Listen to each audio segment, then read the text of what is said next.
is, running it down on these niggas. Sex, drugs, money, and murder, my nigga. You know how we get it, my nigga. Still be painting them bitches, my nigga. Ripping that raw and fucking your bitches. Sex, drugs, money, and murder. Sex, drugs, money, and murder. Sex, drugs, money, and murder. Sex, drugs, money, and murder. Niggas, they never gon' hurt you. Niggas, they never will hurt you. Sex, drugs, money, and murder. Sex, drugs, money, and murder. How the traps right, understand how to get that. Ran down on them niggas with a flip back. Knew I never seen another nigga live like that. I was still getting stacks back. Had to fuck around getting them packs back. Gotti. This video right here, I want to really touch on the whole Hassan Campbell live stream that was done last night. I watched it, and I just want to say this is my personal opinion, right? When I listen to Hassan, I'm gonna just be honest with y'all, and y'all know I'm an honest dude, right? He just shows how much a hypocrite he was. He didn't call himself out. He said, yeah, I went to a white man. I went to the... But you call a man a colonizer. You call a man a culture vulture. But you prove that you are a fraudulent individual. And this was all for the bag. This was all for the fame. I'd respect it more if a nigga just say, yo, you know what? I'm not here to save no youth. I don't care about child molestation. I don't care about none of that. I don't care about these rappers corrupting your youth. I don't care about none of that, because I still want to listen to Brillo and Swelly and all these dudes that's talking about Five Guard and Zip with the Drip that's talking about shoot 'em up, bang, bang, and shooter. I still want to promote the gang shit. I still want to promote the street shit because I still want to indulge in it. I still want to be the street nigga the street legend that I wasn't when I was in the street. I want to be, I was the crash test dummy for the older dudes, and I was their son. And I didn't get my flowers in the streets. I want to be that nigga. I want to tell you that I got I want to tell you that I got bodies and I get busy with the guns and all that. But not to tell people that I was the crash test dummy for the for the dudes in my neighborhood. I want to be like Pete. I want to be like B.O. I want to be like Boy George. I want to be like Chicky Boo. I want to be like Los. I want to be like Wolf.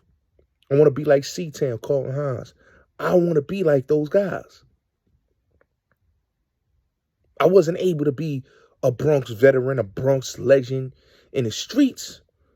So I'm going to tell y'all, I'm going to become this Bronx legend and street legend on YouTube. You see what I'm saying? Hassan, you got to remember, before all these Bloods and all these dudes came on YouTube, Hassan never talked about being a street dude. He started talking about that around 2018, 2019, when he started dissing Pete and saying, yo, I went to war with Pete and all this.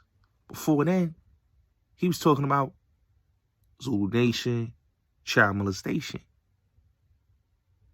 But the street dudes that were starting to come on YouTube, he had to prove his gangster to the King Earners and the Gully TVs. And I'm not surprised that him and Gully TV is beefing.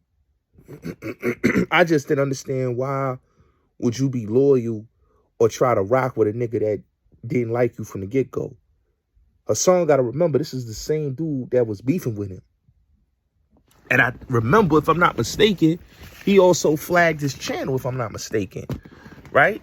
So this is a dude that he was beefing with back in 2018, 2017, like, what was it, 2017, 2018, 2019? And then you went to save his channel, knowing that he was your op. This is what Hassan does. He wants to help dudes that don't like him. Who helps dudes that don't like them? Who helps 050 the movement? This nigga was up there saying, yeah, I made 050 the movement a movement. I made them into household names. I made Zip with the Drip a household name. Five Guard a household name. Niggas that don't like you, you made a household name. 10 toes. Now, I could never And I'm going to be honest with you. I don't know why niggas keep saying that Hassan made me a household name. I made myself a household name. My hustle, my hunger, and me putting in the work since 2018 when I first came on here. You know what I'm saying? I put the work in. Even back when I was calling in the platforms in 2017. Because originally, I was on YouTube in 2017, but I used to be a chat nigga. I used to call in on the on you know, different platforms like Queen's Flip and what's the shit? 15 Minutes of Fame, the battle rap shit. You know what I'm saying? So I was a chat nigga. I started off as that. And I built relationships with Infomons and everybody. But I made a name for myself. So when Hassan goes to say, yo, I made Bulletz Gotti, you can never say you made Bulletz Gotti because I had my own audience. I had my own fans, my own supporters. You know what I'm saying? Shout out to Troy Ave. I just did something with Troy Ave recently. You know? So I'm out here networking. I'm doing interviews. I'm doing a whole lot of shit. I puts the work in. But you see, Hassan is the type of dude, man, he don't want to work with others. He's I in team. He's not we, you know, in team. You know, he's not about working with his fellow man. He's not about that. See, he's about for self. And when you for self, especially in this game when you got niggas that's loyal to you, how can you rock with a nigga that is not a team player? He's not a team player. Yes, he'll shout your name out, but what is that? That's not helping you out. That's not bringing support to your platform. I tell niggas all the time, like, I never counted on that man to help me. You know what I'm saying? I thanked him for coming on my platform. I thanked him for pulling up. He shared the live streams or the videos that I talked about him. But other than that, I've never once begged that man or had to bang on that man to get notoriety. But the hypocrisy, you know, him dissing, you know, him going at everybody. He's jealous of Cam. He's jealous of Gillie and Wallow. He's jealous of Joe. I don't even like Joe Budden. But, you know, he's jealous because his platform hasn't reached to the potential. He's jealous of Mav Hoffa, too. He hasn't reached the potential that his platform's supposed to. How is it that Mav Hoffa started blogging, started becoming a podcast and built his platform, that Hassan was ahead of Mav Hoffa? Hassan was ahead of all these dudes, right? Even Art of Dialogue. All these dudes. And they blew past him. You know why? Because it's becoming redundant with Hassan. His reign is no more reign. Okay? He did 200,000 on his Vlad interview. But look how he did that. Basically, him talking about getting shot. Not what he's done for his community. Not what he's done for the youth. Not what he's done anything. It's him talking about getting shot and him talking about this Bambaataa shit. And let's just keep it real with the whole Bambaataa situation, right? Hassan accepted Bam's apology. He can never live that up, that you accepted that man's apology. You went and met with that man. And then when you heard that you was going to get a book deal, maybe a documentary out of it, that you said, okay, I'm gonna go all out because they're promising me money. They promising me influence. My name is going to be known. You get what I'm saying? But he's not telling the world that, listen, all this was because I needed a YouTube channel and success. I tell people all the time, right? Money is the root of all evil. But the thing about money is it shows the character. If you never had money, it shows your character. Hassan shows his character a lot of times because deep inside himself, he knows as a man that he basically did all of this for money, fame, and attention. It was never to save the youth. It was never to be this so-called folklore of a hero. You know, later Wills and Star basically promised him a bag of goods.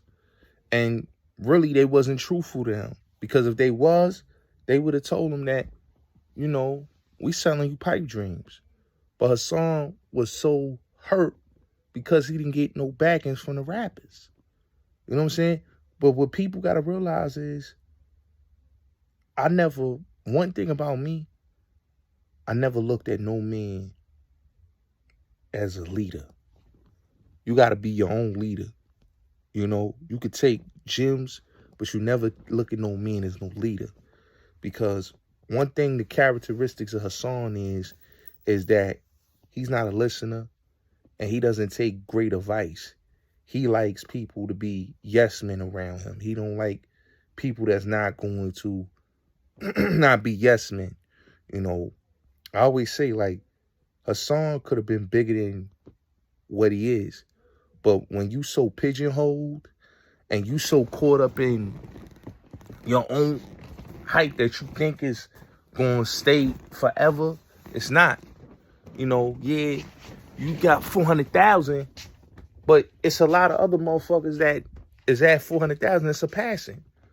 You know what I'm saying? That has the same type of platform. You know what I'm saying? So they getting more traction. Hassan is still... A lot of times when you see these dudes and their characteristics, they all show who they are. Like I said, Hassan didn't know his worth and know what his platform could have did. He could have leveled up, but nigga just like being on negativity timing. He just like beefing. He's like the messy shit. Like when me and my bro, shout out to my brother Q, was trying to do the pod. Dudes don't understand, man. It's like he exposed himself. And when me and Q was trying to do the podcast, Hassan kept, like I said, Hassan being selfish, you know, fucked up a good situation that me and my brother was about to do with him. But a nigga like Hassan just don't look at the bigger picture. He see the silhouette. So him going on other people's platforms, making their platforms bigger, and basically not doing what he's supposed to do. You can't talk about, like he love to say, yo, Charleston White made other people's platforms, but you made other people's platforms bigger. You could have went and took over a lane by just doing self-help videos, by dropping gems. But he's so caught up in the nigga shit and the street shit that he just can't get out of it. And like I said, man, this is why people that following him is now seeing hypocrisy and the inconsistency because, dude, you said Vlad is the police. You said Vlad is the feds. He's the colonizer. But you sitting up on Vlad's platform and doing what you said that you was mad at other people for doing. So that's why I tell people all the time, man, you know, practice what you preach. Hassan never practiced what he preached. And that's why he's a big fucking hypocrite. You know, he's a big fucking hypocrite. But, you know, it is what it is. That's what happens when people get on YouTube. They cap about a lot of shit, you know? And a nigga like Hassan is like a lot of these content creators, you know, fraudulent, don't stand for anything, and is in denial, you know? So it is what it is. Your boy Bulletz Gotti. I just want to say the nigga's in denial, you know? He over there going at Charlemagne, going at this one, going at that one, kissing Tasha K ass when she ain't had the respect to put your interview on her channel. Weird bitch. But It is what it is. Hassan, you know, don't look at it, nigga. I could be bigger than these YouTube content creators, but I want to be a part of I want to be a part of this and part of that. He was all googly eyed on Vlad platform like a hoe. Nigga, you a hoe. You a hoe. And that's what you always been, a hoe. A crash test dummy hoe.